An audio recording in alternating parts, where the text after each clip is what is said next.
Hi, welcome to Book Reacts Only. I'm Maggie, and today I'm going to be talking about The Raven Tower by Ann Leckie. I became familiar with Ann Leckie reading her phenomenal Imperial Ratch trilogy, which I absolutely cannot recommend enough. It's phenomenal. If you are, like me, a audiobook consumer, it's worth noting that this is narrated by Adjoa Andoh, who continues to be just amazing. Her accents and her voices are just spot on. She gives this great eerie sort of dark texture to the characters and to the story. She just sets this amazing ambiance for a book. Getting on to The Raven Tower. It's a little bit different from Imperial Ratch in that it is more of a fantasy channel book than sci-fi.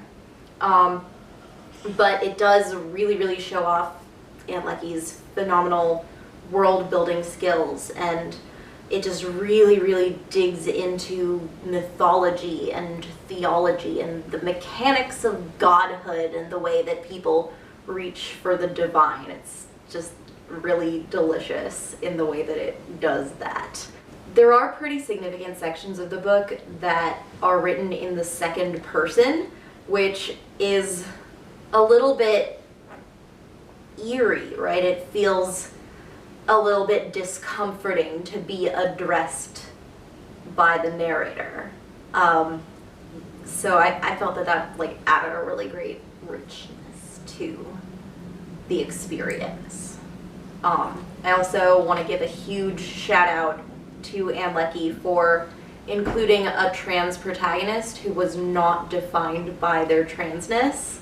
Aolo is a beautiful character, and he's vibrant and real and alive, and while the subject of his gender is touched on, it's never a plot point. It's never leveraged in that way, and I was really glad to see that. I felt like it added a lot to the book for me.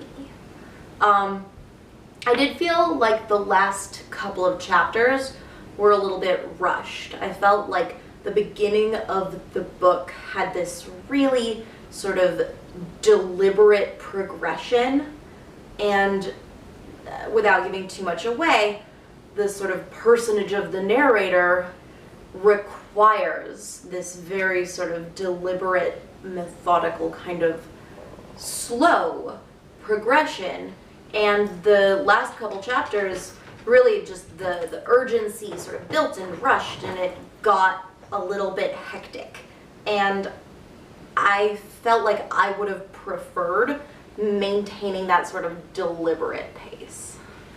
I do really love how much is left to the reader in the way that the story is put together and the way that it's told. I feel like Leckie doesn't feel the need to spell everything out and really trusts the reader to come to their own conclusions. I don't feel like this is Ann Leckie's best work, but I do absolutely think it's worth reading. I enjoyed it a lot, and I feel like it was well worth my time. That's all on The Raven Tower. Next up is Angel Maker by Nick Harkaway. Again, I'm Maggie, and this is Book Reacts Only. Thanks so much for watching.